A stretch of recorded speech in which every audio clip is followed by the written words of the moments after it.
Hi everyone, how are you today? Hey guys.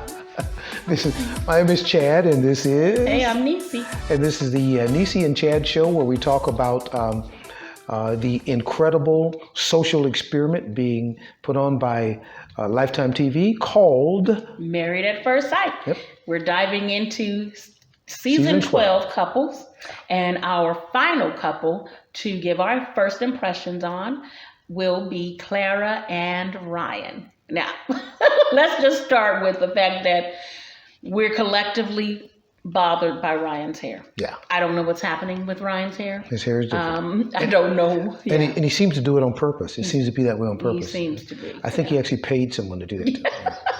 Has absolutely no bearing on the marriage. We just thought we'd throw that out there. So he says he's anxious to start a family, hopes to have a lasting marriage like his parents. And that's always a good thing. You know, we have daughters, and I would like to be able to think that my daughters are going to know how, whatever man they decide to start getting serious about, they're going to know how that guy's supposed to treat them, because they saw how I treat their mom and how their mom treats me. And so that I'm glad that he has that to look back at least he's a. Mm-hmm. And they've been married. His parents were married for more than 30 years. Mm-hmm. So that's got to be a good thing, good role model for him. Absolutely. Mm-hmm. Clara also seems to be, a family-oriented person. Here's my biggest concern about Clara. She talks about the fact that she's attracted to all sorts of men. She's dated men from all sorts of backgrounds and ethnicities, and that she really wanted someone who's ethnically ambiguous.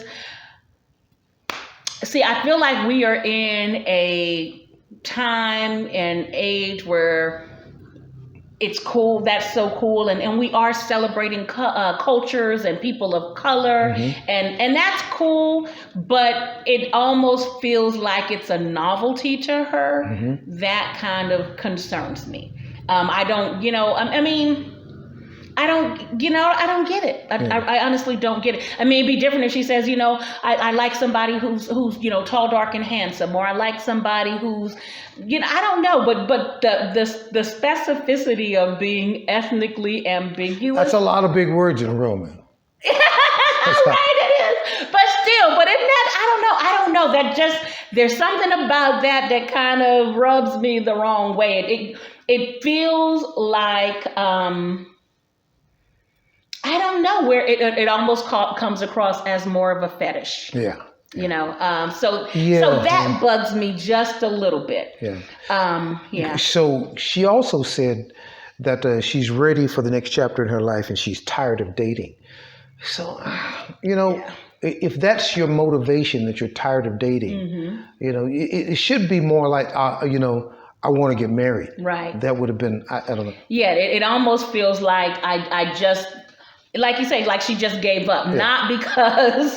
Not necessarily because she settled down, right. As much, almost similar to Virginia in mm-hmm. that, listen, I'm still wanting to be sort of a single person. I just don't want the job of having to find someone to take me out or having to find someone to spend the evening with. So I kind of need that to be locked down, but I'm still doing this single thing. Mm-hmm. That's not what marriage is. So the other you're right. She's also a flight attendant. Mm-hmm. So she's gone a lot. Mm-hmm. And sometimes, they're overnight. Mm-hmm. And so I'm hoping that he and she are both ready for that. Yeah, because if she's not ready to settle down, she'll find herself in some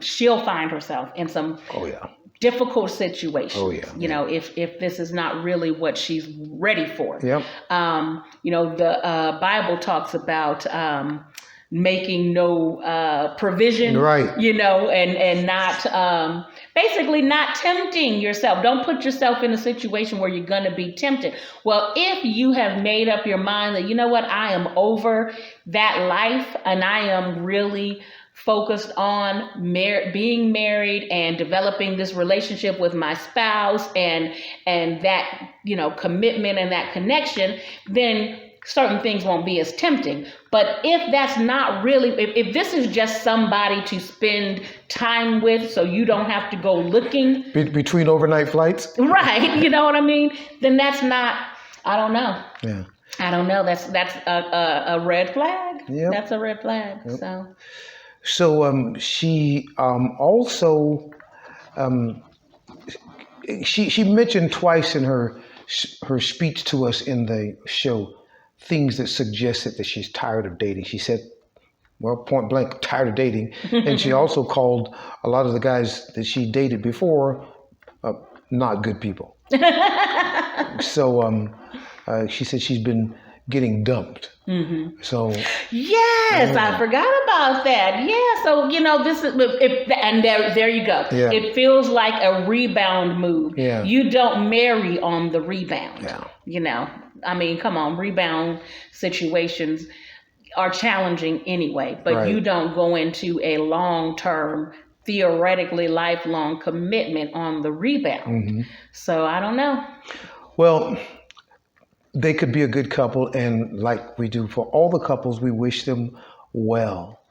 But I think that Ryan is going to need to exercise some real skills, communication skills with her in helping her to be a wife without making her feel like she's being pushed into it. Yeah. Because I got a feeling that she's that kind of person who, hey, if she's being pushy, you know what, I'm booked to go cross country tomorrow. So, yeah, I agree. Yeah. I agree. Yeah. But that being said, like you said, they certainly could.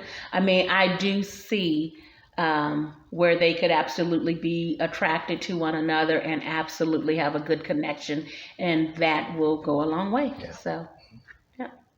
So, those are our thoughts. Tell us what you think. We want to know what you think. So comment. Lots of comments, and we'll talk about your comments if you've got any questions, anything like that. Or maybe something, your take on how things are in regards to a marriage relationship. Let us know. We'll talk about it. Absolutely. And we will see you later. God bless. Peace.